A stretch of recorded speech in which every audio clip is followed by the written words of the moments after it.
राधे राधे, नमस्कार दोस्तों, सभी का स्वागत है फिजिक्स ठिकाना पे। ये वीडियो लेक्चर स्पेशली हम लेकर के आए हैं जो बच्चे जेई एडवांस की तैयारी शुरू से कर रहे हैं, क्योंकि इस वीडियो लेक्चर के अंदर हम कुछ एडिशनल और लेवल अप टाइप के सवाल देखने वाले हैं, इंक्लूडिंग जेई एडवांस के पीवाईक्यूज। तो जो नीट वाले बच्चे हैं उनको मेरी तरफ से सजेशन है कि अगर आपको फिजिक्स में दिक्कत रहती है तो मेरे पिछले वीडियो तक ही देखो। और हां, जो बच्चे फिजिक्स में काफी अच्छे हैं तो नीट करो या जेई करो, आपको ये सवाल जरूर करने चाहिए। तो बिना टाइम वेस्ट किए हम कुछ एडिशनल लेवल अप सवाल की तरफ बढ़ते हैं। तो सबसे पहले पीवाईक्यूज को इंक्लूड करेंगे। तो 2018 का जेई एडवांस का सवाल देखते हैं। आप सभी पॉज करके पहले सवाल देखो, पढ़ो, ट्राई करने की कोशिश करो। नहीं होता है सवाल तो फिर मेरे सॉल्यूशन को देखो। ठीक है, चलिए हम स्टार्ट करते हैं। आप लोग पॉज करो, पॉज करके ट्राई करो। हमारे पास दो वेक्टर्स हैं। ए वेक्टर है ए आई कैप, इसका जे कैप में कुछ भी नहीं है तो जीरो जे कैप लिख देते हैं। बी वेक्टर है जिसका आई कैप में है A cos omega T I cap, और जे कैप में है A sine omega T J cap. ठीक है, और ओमेगा की वैल्यू आपको दे रखी है, बहुत ही बढ़िया, omega is equal to pi by 6। और एक और कंडीशन हमें दे रखी है कि अगर ए प्लस बी का magnitude √3 times of A minus B के अगर बराबर है तो आपको टाइम बताना है जहां पर यह कंडीशन पहली बार कंप्लीट होती है। ठीक है, चलो हम कंडीशन को लिख लेते हैं। ए प्लस बी का magnitude is equal to √3 times of A minus B का मैग्नीट्यूड। अच्छा, ए प्लस बी क्या होता है? मैग्नीट्यूड ऑफ दोनों वेक्टर्स का एडिशन, है ना। चलो, ए प्लस बी वेक्टर होगा कितना?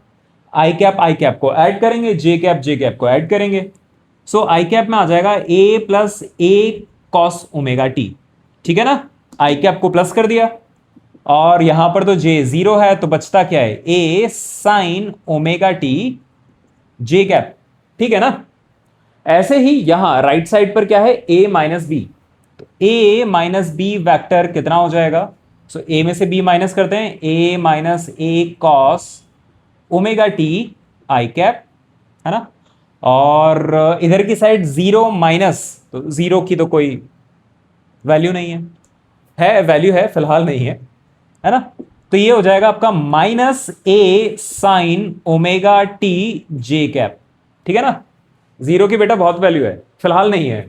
ओके, चलो इनके मैग्नीट्यूड्स हम निकालते हैं। तो पहले लेफ्ट साइड रखना है आपको ए प्लस बी का मैग्नीट्यूड।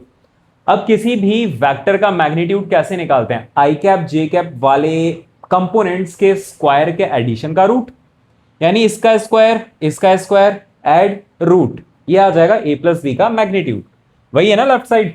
तो चलो, ए प्लस ए कॉस ओमेगा टी, ये हो गया आई कैप का स्क्वायर, ये हो गया जे कैप का स्क्वायर, और इन दोनों को ऐड करके हमने कर दिया रूट। ये आ जाएगा हमारा ए प्लस बी का मैग्नीट्यूड। वैसे ही ए माइनस बी का मैग्नीट्यूड भी देख लेते हैं। ए माइनस बी का मैग्नीट्यूड, ए माइनस बी के लिए क्या हो जाएगा? दोनों के स्क्वायर के एडिशन का रूट। तो लेफ्ट साइड क्या है आपका? ए minus A cos omega T का होल स्क्वायर प्लस माइनस ए साइन ओमेगा टी का होल स्क्वायर।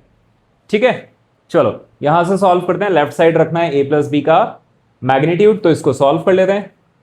तो root of A square plus A square cos square omega T plus 2ab, यानी 2a into A cos omega T, और इधर से plus A square sine square omega T. ठीक है ना। Right side क्या लिखना है? राइट साइड लिखना है हमें this is equal to √3 times of A minus B का मैग्नीट्यूड। तो ये रहा ए माइनस बी का मैग्नीट्यूड, यहां पर लिख देते हैं। So A square plus B square minus 2ab। ठीक है, और प्लस माइनस का स्क्वायर तो पॉजिटिव हो जाएगा, तो A square sine square omega T. ठीक है ना, देखो पहली स्टेप समझ में आनी चाहिए, इसके बाद तो सिर्फ मैथ्स बचेगी। तो क्या किया है हमने, सबसे पहले ए प्लस बी लिख दिया, आई कैप ऐड किए, ए माइनस बी में ए माइनस बी कर दिया। फिर इसका मैग्नीट्यूड चाहिए हमें, इसके मैग्नीट्यूड के लिए क्या करना, आई कैप के मैग्नीट्यूड का कंपोनेंट का स्क्वायर, इधर जे कैप के कंपोनेंट का स्क्वायर, एडिशन और रूट, यही होता है तरीका। वही चीज किया हमने, देखो यहां पर लिख दिया है। इसको सॉल्व करके मैंने ए प्लस बी का मैग्नीट्यूड यहां लिख दिया, ए माइनस बी का मैग्नीट्यूड यहां लिख दिया। अब मैथ्स स्क्वायर कर देते हैं दोनों तरफ, तो ये रही हमारी अगली स्टेप। इधर स्क्वायर करेंगे तो आ जाएगा A square common, 1 + cos square omega T plus 2 cos omega T plus sine square omega T. ठीक है ना, इज इक्वल टू, इधर भी स्क्वायर करेंगे तो √3 का स्क्वायर 3, और ब्रैकेट में अगर हम ए स्क्वायर कॉमन बाहर ले लेते हैं तो बचेगा 1 + cos square omega T minus 2 cos omega T plus sine square omega T. ठीक है ना, तो दोनों तरफ से सबसे पहले ए स्क्वायर को तो कैंसिल कर देते हैं, और अब देखो मैं डायरेक्टली वैल्यूज लिख रहा हूं, यहां पर 1 और इधर आ जाएगा 3, तो 3 - 1 इधर की साइड बच जाएगा 2। ठीक है, तो ये मैंने सॉल्व कर लिया है। ठीक है, आप मैं सर्कल कर देता हूं, ये वाली वैल्यू मैंने सॉल्व कर दी। फिर 3 cos स्क्वायर ओमेगा टी में से 1 cos square omega T minus करेंगे तो 3 - 1 2 बच जाएगा, plus 2 cos square omega T. ठीक है, ये सब सॉल्व हो गए हैं। इसके बाद अगला इन दोनों को सॉल्व करते हैं, -3 × 2 = 6 cos ओमेगा टी, और ये भी इधर माइनस आ जाएगा तो -6 और -2 -8, -8 cos ओमेगा टी, है ना। फिर लास्ट क्या बचेगा, 3 साइन स्क्वायर, और इधर से -1 हो जाएगा साइन स्क्वायर, तो plus 2 sine square omega t is equal to क्या, 0। भाई सारी वैल्यूज तो हम इधर लेकर के आ गए ना, तो क्या बचा है, कुछ नहीं बचा, 0। अब एक और काम करते हैं, यहां से हम देखो इन दोनों को सॉल्व कर, 2 कॉमन निकालो, 1 + cos square omega T minus 2 × 4 = 8 cos omega T, और plus sine square omega T. cos square plus sine square कितना हो जाएगा, 1 हो जाएगा, तो 1 + 1 कितना हो जाएगा, 2, तो 2 बाहर मल्टीप्लाइड विथ 1 + 1, है ना, इन तीनों को मैंने सॉल्व कर दिया। 2 - 4 cos omega t is equal to 0, और ये डिवाइड में जाकर के 0 हो जाएगा। एक 2 और कॉमन ले लेंगे तो 1 - 2 cos omega t is equal to 0, ये भी उधर जाकर के 0 हो जाएगा। अल्टीमेटली अब क्या बचा, अब बचा है 1 is equal to 2 cos omega t, है ना। एक एक टर्म को उधर ले जाओ, दोनों पॉजिटिव हो जाएंगे, इक्वल टू के लेफ्ट साइड राइट साइड। ठीक है, ये क्या बच गया आपका, 1/2 is equal to cos omega t, यानी ओमेगा टी की कम से कम वैल्यू कितनी होगी, कब होता है हाफ, cos थीटा कब हाफ होता है, 60 डिग्री पर, 60 यानी कि π/3, 3 × 6 = 18, π/3 हो जाएगा। ठीक है, और ओमेगा की वैल्यू आपको दे रखी है, देखो फाइनली ओमेगा की वैल्यू प्लेस कर दो, π/6 इंटू टाइम, टाइम टॉ दे रखा है वही निकालना है, बेसिकली टाइम ही लिख लो, मतलब इतना ज्यादा परेशान होने की जरूरत नहीं है, यही टाइम हमें निकालना है। दिस इज π/3, पाई से पाई चला गया, t is equal to 6/3, that is 2 के बराबर। ठीक है, so the final time period is equal to 2, वही हमें निकालना है, कौन से टाइम पीरियड पर ये कंडीशन फॉलो हो रही है। ठीक है, देखो यहां तक है मेन, इसके बाद तो मैथ्स आएगी, सॉल्व करना है सीधा। सो एडवांस के सवाल में भी आपको बस पहली स्टेप समझ में आनी चाहिए, कहां से शुरुआत करनी है, यहां से शुरुआत करनी है, मैग्नीट्यूड निकालो और इस कंडीशन के अंदर प्लेस करो, धीरे धीरे ऑटोमेटिक आंसर आएगा। ठीक है, हम अगले सवाल की ओर बढ़ते हैं, आप पॉज करके लिख लो। अगले सवाल के अंदर हमें ना दो वेक्टर्स दिए हुए हैं, A1 वेक्टर जिसका मैग्नीट्यूड 2 है, A2 का magnitude 3। A1 plus A2 vectors का मैग्नीट्यूड 3 दे रखा है और ये टर्म हमें फाइंड आउट करना है। ठीक है, क्या कर सकते हैं, एक डेटा हमें दे रखा है और एक डेटा हमें फाइंड आउट करना है, दोनों को सॉल्व करके लिख लो, क्या ही कर सकते हो। तो सबसे पहले ये जो डेटा दे रखा है इसे सॉल्व करके लिख लेते हैं। So magnitude of two vectors addition क्या करेंगे, वही resultant A1 square plus A2 square plus 2 A1 A2 cos theta का रूट, यानी A1 square plus A2 square plus 2 A1 A2 cos theta मान लेते हैं A1 और A2 के बीच का एंगल। तो ये हो जाएगा रिजल्टेंट जो कि 3 के बराबर दे रखा है। सॉल्व करो, स्क्वायरिंग कर देते हैं। Cos theta is equal to 3 square 9। A1 यानी कि मैग्नीट्यूड होता है ना, A1 वेक्टर A का मैग्नीट्यूड, इसका स्क्वायर क्या हो जाएगा 2 2 4 और A2 का कितना हो जाएगा 3 3 9 plus 2 into 2 into 3 cos theta is equal to 9। यहां से देखो थीटा आराम से निकल जाएगा। सो कॉस थीटा कितना हो जाएगा, देखो 9 से 9 चला गया, 4 इधर चला जाएगा -4 और प्लस में इधर क्या बच गया 4 इंटू 3 इंटू कॉस थीटा, 4 से 4 भी चला गया, cos theta is equal to -1/3। ठीक है ना, हम थीटा निकाल चुके हैं कॉस की टर्म्स में, ऑब्वियसली बात है। अब आपको जो चीज निकालना है ना उसको यहां लिखते हैं, देखो A1 vector plus 2A2 vector dot product with 3A1 vector minus 4A2 vector, क्या करें, डॉट प्रोडक्ट दो बड़े बड़े टर्म्स के बीच में है तो कैसे, जैसे प्लस वाला प्लस एंड मल्टीप्लीकेशन ओपन होता है वैसे ही ओपन करना है। तो एक एक टर्म को मल्टीप्लाई करेंगे, डॉट प्रोडक्ट करेंगे, आगे बढ़ते चले जाएंगे। सो A1 vector dot 3A1 vector, ठीक है, कितना हो जाएगा 3A1 डॉट A1 हो जाएगा A1 स्क्वायर, ये हम ऑलरेडी पढ़ चुके हैं, देखो बेसिक्स अभी हम यहां पर रिपीट नहीं करेंगे।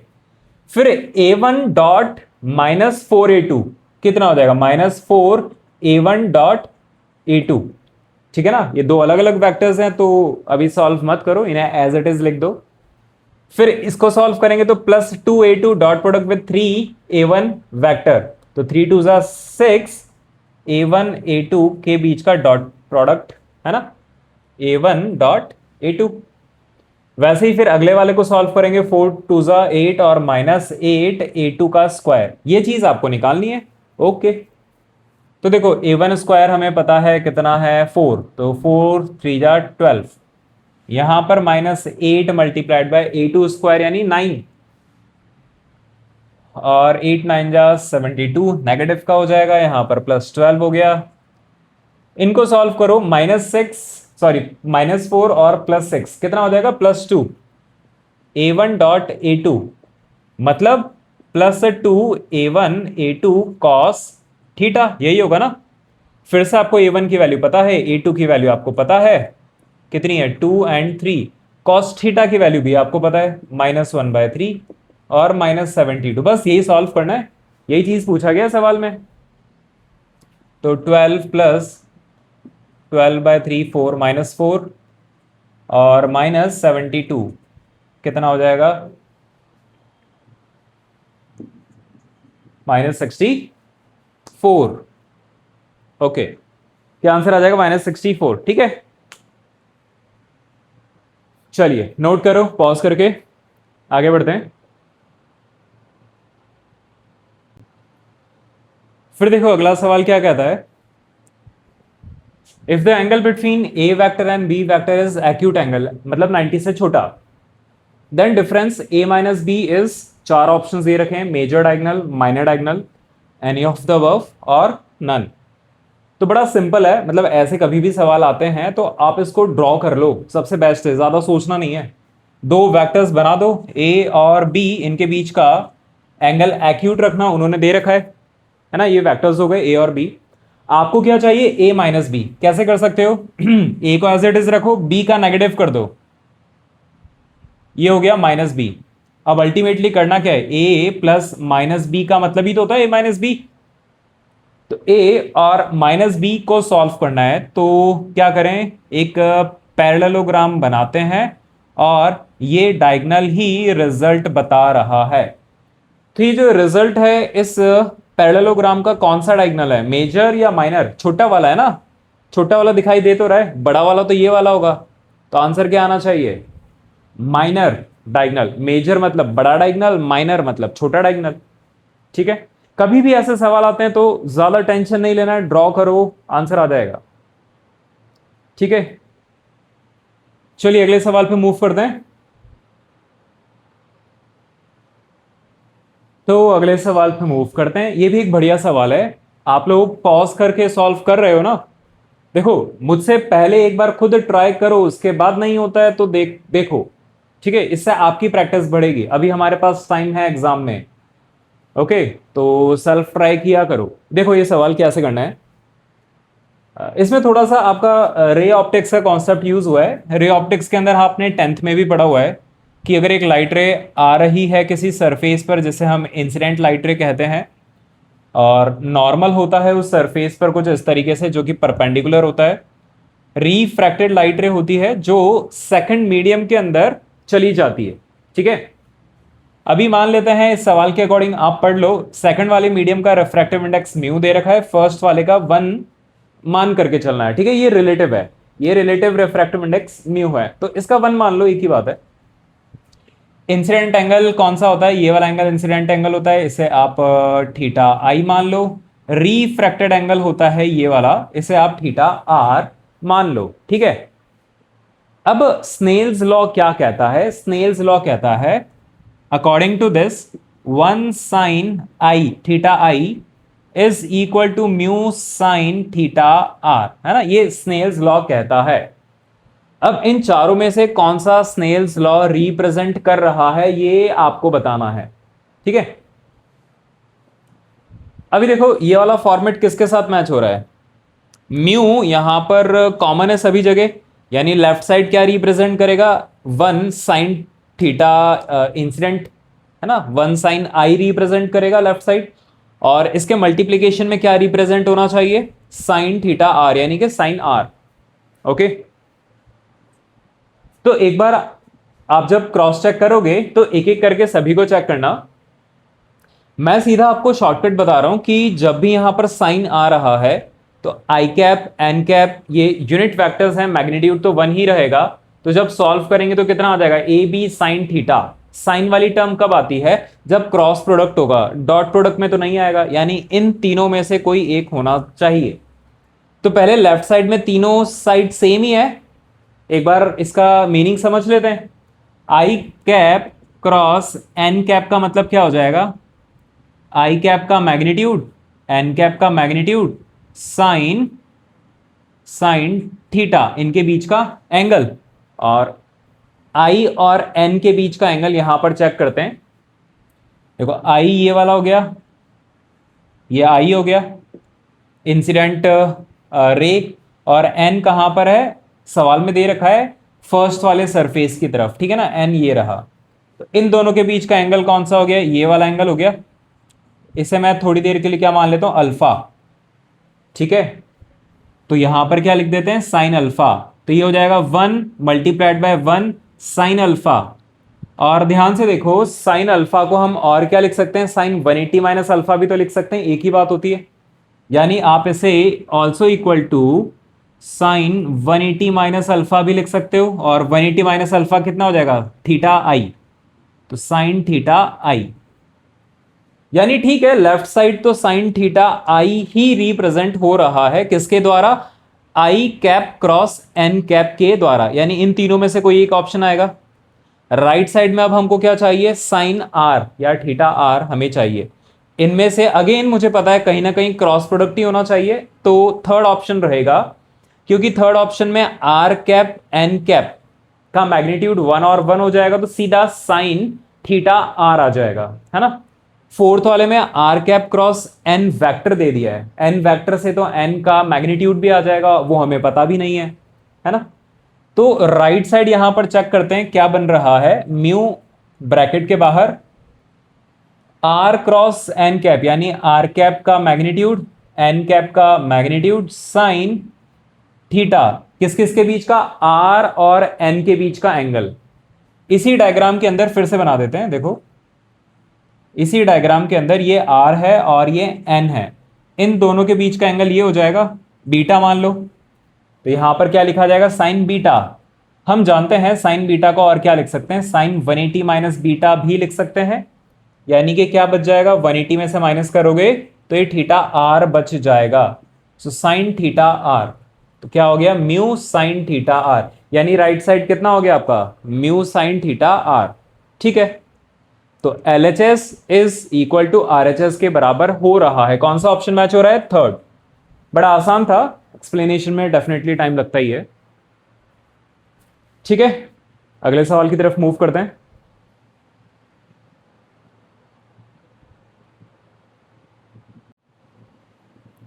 इसके बाद ये अगला सवाल देखो, ये सवाल भी बड़ा प्यारा है। एक बार आप पॉज करो और सॉल्व करो, ठीक है ना, मजा आएगा ये सवाल सॉल्व करने में। बड़ा सिंपल है, एक छोटा सा कॉन्सेप्ट लगता है। ठीक है, चलो फिर हम सॉल्व करते हैं। अगर आपका नहीं आता तो सॉल्यूशन देखो। ये एक्स और वाई कोऑर्डिनेट है, हमें ना एक वेक्टर दे रखा है जिसका एक्स कंपोनेंट कितना है, एक्स कंपोनेंट दे रखा है n+1, और जिसका y कंपोनेंट कितना दे रखा है, 1 के बराबर दे रखा है। ठीक है ना। अब एक बार इधर ही देखो, आपको दे रखा है कि इस coordinate system X Y coordinate system को रोटेट कर दिया है, वेक्टर को रोटेट नहीं किया है। ठीक है ना, जैसे ये आपका एक्स कोऑर्डिनेट और ये आपका वाई कोऑर्डिनेट, ये एक सिस्टम है। इस सिस्टम को आपने 60 डिग्री घुमा दिया। अब चाहे 60 ऊपर घुमाओ या नीचे घुमाओ, रिलेटिवली ये वेक्टर भी तो 60 डिग्री ही घूम रहा है ना। रिलेटिवली ये वाला वेक्टर और इन कोऑर्डिनेट्स के बीच में 60 का ही तो चेंज आएगा। सिंपल वर्ड्स में कहने का ये मतलब है कि अगर आप कोऑर्डिनेट सिस्टम को 60 डिग्री घुमाते हो या वेक्टर को 60 डिग्री घुमा दो, बात बराबर ही है, देखने का तरीका अलग होता है। सो अगर इस वेक्टर को मैं घुमा करके 60 डिग्री कहीं और घुमा दिया, इस तरीके से बना दूं, तो एक ही बात है ना, कंपोनेंट में कोई फर्क पड़ने वाला है क्या। कंपोनेंट यहां पर नए कंपोनेंट कितने हो जाएंगे, नया कंपोनेंट दे रखा है आपको n, x में कितना हो गया, x में नया कंपोनेंट आ जाएगा आपका n, और y में नया कंपोनेंट आ रहा है 3। ठीक है, अभी देखो ये 60 डिग्री घुमाया नहीं घुमाया इससे कुछ खास फर्क नहीं पड़ता है, बस 60 डिग्री घुमाया है इतना समझ में आ रहा है। अभी वेक्टर सेम है ना, वेक्टर के कंपोनेंट्स आपको दो अलग अलग केसेस में दे रखे हैं, दोनों ही केसेस में मैग्नीट्यूड कितना सेम ही होना चाहिए। वेक्टर सेम है तो वेक्टर का मैग्नीट्यूड सेम आना चाहिए। बस पहली कंडीशन में कंपोनेंट है n+1 और n, आप 60 घुमाओ 70 घुमाओ 80 घुमाओ, कंपोनेंट्स नए कितने आ गए, n और 3। तो इसका मैग्नीट्यूड वेक्टर का ही मैग्नीट्यूड बताएगा ना, वो सेम होगा। ठीक है, तो ओल्ड केस क्या कहता है कि n+1 और 1 ये दो कंपोनेंट्स हैं, तो इन दोनों कंपोनेंट्स के स्क्वायर के एडिशन का रूट ये क्या बता देगा, जो भी वेक्टर है उसका मैग्नीट्यूड बता देगा। नए केस में, न्यू केस में क्या क्या दे रखा है, n और 3 दे रखा है, तो दोनों के स्क्वायर के एडिशन का रूट ये क्या बता देगा, ये भी आपको ए वेक्टर का मैग्नीट्यूड ही बताएगा। दोनों को बराबर कर दो, स्क्वायर कर देना, a² + b² + 2ab + 1 is equal to second वाली कंडीशन n² + 9। तो n² चला गया, 2n = 7, n = 7/2, 3.5 आंसर। n की वैल्यू यही चाहिए ना, वैल्यू ऑफ n इज, हाँ 3.5 आ जाएगा। ठीक है,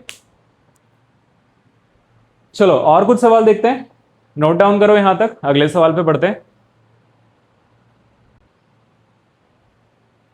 ये सवाल देखो, ये मल्टीपल चॉइस क्वेश्चन है, इसमें एक से ज्यादा सवाल, एक से ज्यादा ऑप्शंस करेक्ट हो सकते हैं, तो करो, ट्राई करो।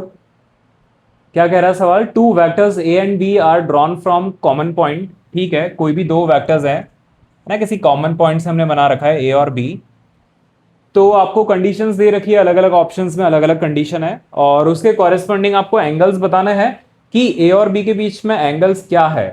मतलब अगर C square is equal to A square plus B square होगा तो ए बी के बीच का एंगल 90 है क्या? हाँ, तो ओके, करेक्ट ऑप्शन है, नहीं तो गलत है। ठीक है, स्टार्ट करें। चलो पहले पहले ऑप्शन को देखते हैं। पहले ऑप्शन में क्या कहा गया है?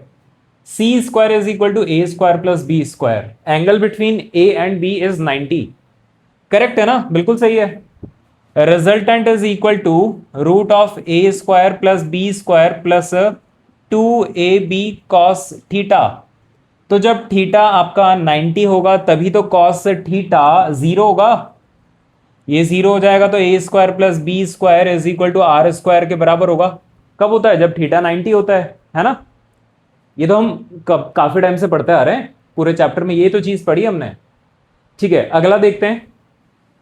तो फर्स्ट वाले में डायग्राम का रिप्रेजेंटेशन कैसा होता है? देखो, ए वेक्टर ऐसा हो गया, बी वेक्टर ऐसा हो गया, दोनों के बीच का एंगल 90 है, तो रिजल्टेंट सी इस तरीके से बनाया जाता है। ठीक है, सेकंड ऑप्शन में ध्यान से देखो, आपको क्या गिवन है? जो रिजल्टेंट का स्क्वायर है वो दोनों वेक्टर्स के मैग्नीट्यूड के स्क्वायर के एडिशन से कम है। अब ध्यान से देखो ये वाला स्ट्रक्चर, अगर मैं ए और बी के बीच का एंगल, मैं आपको दो सिचुएशंस बता रहा हूं, ए और बी के बीच का एंगल अगर मैं कम कर देता हूं, है ना, 90 से कम कर देता हूं कुछ ऐसे, तो ये वेक्टर जो रिजल्टेंट है ये भी बदल जाएगा। ये वेक्टर ध्यान से देखो, इंक्रीज हो गया है या कम हो गया है? ऑब्वियस सी बात है, इंक्रीज हो गया है। जैसे जैसे आप 90 से एंगल कम करते चले जाओगे रिजल्टेंट आपका बढ़ता चला जाएगा, कम नहीं होगा। वैसे ही अगर ए और बी के बीच का एंगल आप 90 से बढ़ाते चले जाओगे तो रिजल्टेंट आपका कम होता चला जाएगा। दिख रहा है ना? डायग्राम से भी समझ में आ रहा है। ठीक है, तो अब सेकंड ऑप्शन पढ़ते हैं, क्या कह रहा है? सी स्क्वायर अगर कम है ए स्क्वायर प्लस बी स्क्वायर से, तो कौन सा केस हो सकता है? देखो, रिजल्टेंट का स्क्वायर कम है, यानी कि ये वाला केस हो सकता है। तो एंगल कैसा होना चाहिए? 90 से ज्यादा। क्या दे रखा है? एंगल 90 से ज्यादा। अरे वाह, ये भी सही है, ये भी सही है। ठीक है, अगला कहता है सी स्क्वायर ए स्क्वायर प्लस बी स्क्वायर से ज्यादा। अच्छा, कब होता है? ये देखो, कब होता है? जब एंगल 90 से कम होगा। इन्होंने क्या दे रखा है? 0 से 90 के बीच। अरे वाह, बिल्कुल सही है। ओके, अगला देखते हैं। C is equal to A minus B. अच्छा, यानी रिजल्टेंट ए के मैग्नीट्यूड माइनस बी के मैग्नीट्यूड के बराबर है। कब होता है? कब होगा? एग्जाम्पल, ये रहा हमारे पास ए वेक्टर 4 और ये रहा मेरे पास B vector that is equal to magnitude कितना है इसका? 3 के बराबर। तो जरा ए और माइनस बी देखो, इनके बीच का एंगल कितना होना चाहिए? अच्छा, ऐसे नहीं, बी को ना अपोजिट में लेकर के देखो, 180 गिवन है ना, 180 लेकर के देखते हैं। बी का मैग्नीट्यूड 3 लेकर के देखो। अब सी, अच्छा इनका रिजल्टेंट कितना होगा? इनका रिजल्टेंट हो जाएगा 4 और -3 1 ही होगा ना। रिजल्टेंट का मतलब एडिशन होता है, ठीक है ना? तो इनका रिजल्टेंट कितना होगा? 1। अब ये क्या कहता है? रिजल्टेंट सी लिखा है इन्होंने, C is equal to A minus B. A कितना है? 4, बी कितना है? 3।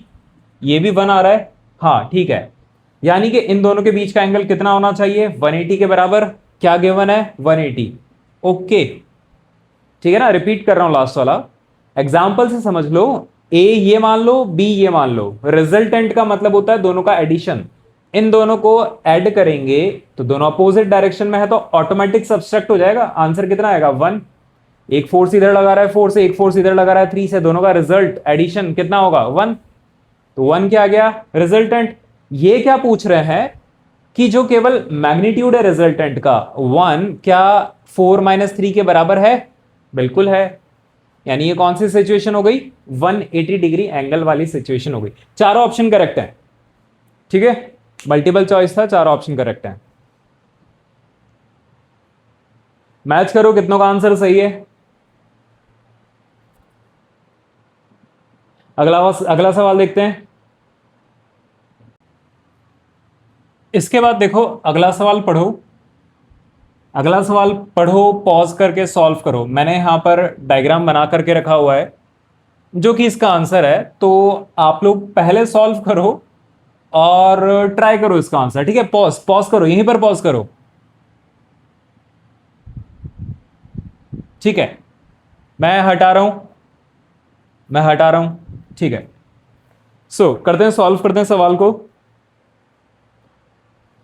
सवाल क्या कहता है, how many unit factors are there for which cos alpha is equal to half, cos beta is equal to half, और alpha beta positive X Y के एक्सिस के साथ एंगल्स हैं, ठीक है। यूनिट वेक्टर है मतलब आप वेक्टर की लेंथ चेंज करके अलग अलग वेक्टर्स नहीं बता सकते, है ना, यानी लेंथ तो हो गई सेम, यानी इसी वेक्टर को अब आपको घुमा करके देखना है कि कहां पर कितने वेक्टर्स बन सकते हैं with the condition cos alpha cos beta is equal to half and half. मतलब x के साथ एंगल कितना होना चाहिए 60, y के साथ एंगल कितना होना चाहिए 60, दोनों के साथ एंगल्स कितने होंगे 60 60। तो ऐसे कितने वेक्टर्स आप बना सकते हो, यूनिट वेक्टर फिक्स हो गया ना, लेंथ तो फिक्स हो गई, तो ऐसे कितने वेक्टर्स बना सकते हो। सो द आंसर इज 2, है ना, पॉजिटिव x पॉजिटिव y दोनों के साथ एंगल 60 60 होना चाहिए, ऐसे दो ही वेक्टर्स बन सकते हैं। एक तो हो जाएगा आपका कौन से वाले कोऑर्डिनेट सिस्टम पे, देखो जैसे मेरे पास ये एक्स एक्सिस हो गई, ये वाई एक्सिस हो गया, जेड बाहर की तरफ है ना, तो यहां पर मैं काम करता हूं, यहां पर बना देते हैं, ये वाई हो गया, ये एक्स हो गया, और जेड मेरा बाहर की तरफ है, ये रहा जेड, ठीक है, ये रहा जेड। तो ये वाला जो स्पेस है ना जहां पर मेरा हाथ है, ये वाला स्पेस, ये स्पेस, ये वाला स्पेस, ये कौन सा कोऑर्डिनेट मान लेते हैं, फर्स्ट कोऑर्डिनेट मान लेते हैं। इधर वाला कौन सा हो जाएगा, सेकंड, ठीक है, ये थर्ड, सॉरी ये थर्ड, ये फोर्थ, इसके बाद चार कोऑर्डिनेट पीछे की तरफ भी तो होंगे, है ना, स्पेस कोऑर्डिनेट, स्पेस कोऑर्डिनेट चार पीछे की तरफ भी तो होंगे। तो एक वेक्टर मैं कहां पर बना रहा हूं, पहला वेक्टर मैं बना रहा हूं कुछ यहां पर ऐसे, ऐसे, ये ब्लू वाला मार्कर तो z कोऑर्डिनेट है, और ये जो ब्लैक वाला मार्कर कर ना, ब्लैक मार्कर है, ये मैंने बनाया है यूनिट वेक्टर जिसका y के साथ भी एंगल 60 है, x के साथ भी एंगल 60 है, यानी इधर वाले 3D कोऑर्डिनेट में सिर्फ एक ही यूनिट वेक्टर आ सकता है जहां पर x और y दोनों के साथ एंगल कितना है 60 60। वैसे ही इसके पीछे वाली साइड पर, इस सिस्टम के जस्ट पीछे वाली साइड पर भी एक वेक्टर बनेगा, माइनस जेड अंदर की तरफ बनेगा ना, तो जैसे ये हो गया आपका y, ये हो गया आपका x, है ना, यहां पर y भी मान लो, तो जो आपका अगला वेक्टर होगा वो आगे की तरफ ना होकर के पीछे की साइड हो जाएगा, ठीक है। अभी हमने कौन सी साइड पर बनाया, आगे वाली साइड पर, अब अगला वेक्टर आएगा पीछे वाली साइड पर ऐसे, यानी x के साथ भी ये 60 का एंगल बनाएगा और y के साथ भी 60 का एंगल बनाएगा, देखो y के साथ भी 60, x के साथ भी 60, तो यहां पर कहीं सेकंड वेक्टर होगा। मैंने यहां पर डायग्राम्स में बना रखे हैं, ये आगे की साइड का वेक्टर है, ये पीछे की साइड का वेक्टर है, तो there will be two vectors, ठीक है, जो कि x और y के साथ 60 60 का एंगल साइमल्टेनियसली बना सकता है। अब लेंथ चेंज करके आप अलग अलग वेक्टर्स नहीं बता सकते हो, इसीलिए सवाल ने पहले ही यूनिट वेक्टर दे दिया है। So the final answer is 2 vectors, ठीक है। ओके, अगला सवाल सॉल्व करते हैं, अगले सवाल की तरफ मूव करते हैं। आप लोग चाहें तो इसे पॉज करके सॉल्व करो, पर यहां पर एक नया कॉन्सेप्ट इंट्रोड्यूस हो रहा है तो मेरे ख्याल से शायद नहीं हो पाएगा।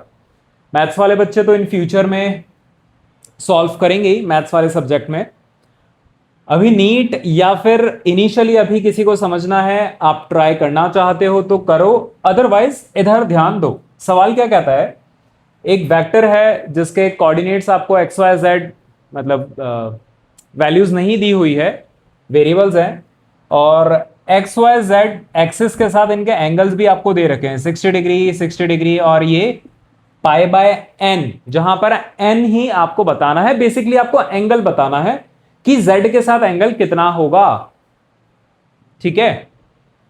तो बच्चों यहां पर एक बड़ी फेमस प्रॉपर्टी रहती है, 3 डायमेंशन कोऑर्डिनेट के अंदर किसी भी वेक्टर का अगर x y और z के साथ एंगल आपको अल्फा बीटा और गामा दे रखा है, तो cos square alpha plus cos square beta plus cos square gamma is equal to 1 के बराबर होता है। ठीक है, ये प्रॉपर्टी आपको याद रखनी है, प्रूफ वगैरह आप मैथ्स में करेंगे।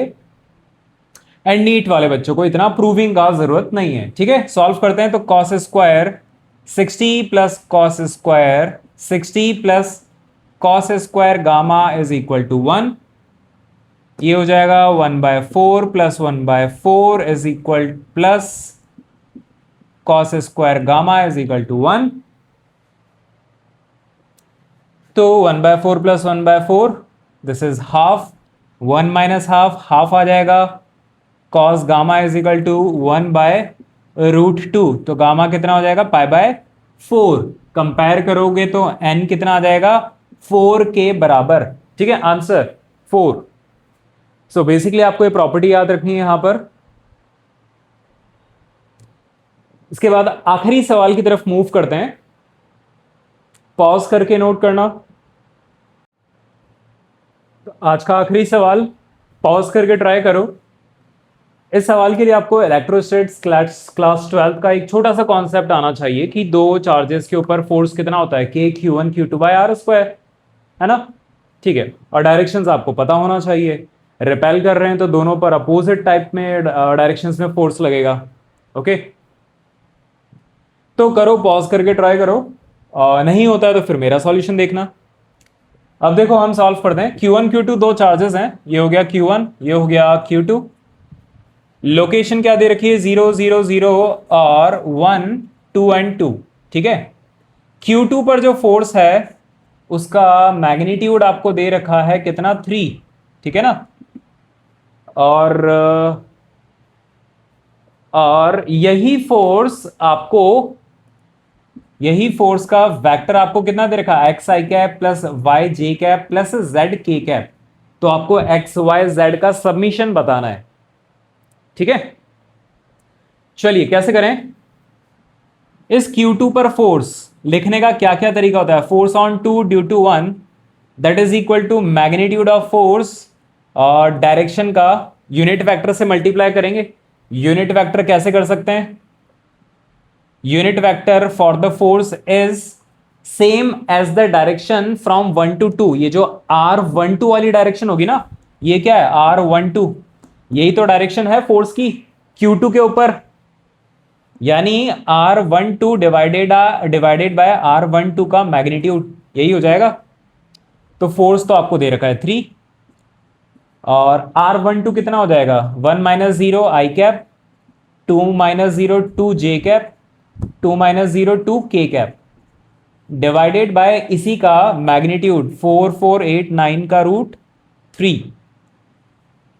ठीक है, तो 3 से 3 कैंसल, F(2) ड्यू टू 1 कितना आ जाएगा, आई कैप प्लस 2 जे कैप प्लस 2 के कैप। ठीक है, तो आपको x पता पड़ गया कितना 1, y पता पड़ गया कितना 2, z पता पड़ गया कितना 3। सम कितना हो जाएगा x plus Y plus Z, 2 plus 2 plus 1 5 answer. ठीक है, मैं रिपीट कर रहा हूं, यहां पर फोर्स का मैग्नीट्यूड 3 दे रखा था, आपको डायरेक्शन यहां पर बताना है, फोर्स का डायरेक्शन का यूनिट वेक्टर। ये डायरेक्शन है, Q2 पर रिपेलिंग फोर्स है ना, Q1 से दूर, ये फोर्स हो गया। ये फोर्स की डायरेक्शन कैसी होगी, R12 का यूनिट वेक्टर के बराबर ही तो होगा। ठीक है, तो यहां पर R12 का यूनिट वेक्टर लिखा, सॉल्व किया, ये आंसर आता है। एक्स वाई जेड को ऐड करेंगे 5 आंसर। ठीक है, सो आंसर इज 5। यहां पर हमारा वेक्टर्स चैप्टर पूरा कंप्लीट होता है, ये एडवांस लेक्चर भी खत्म हो गया। आप लोग अपनी प्रैक्टिस जारी रखिए, अलग अलग बुक्स को सॉल्व करें, अपने इंस्टीट्यूट के बुक्स को सॉल्व करें। कमेंट्स में बताएं वीडियो कैसा लगा, कोई डाउट्स रहते हैं तो आप पूछ सकते हैं कमेंट्स के अंदर, जितना पॉसिबल हो पाएगा मैं आंसर दूंगा। Thank you so much.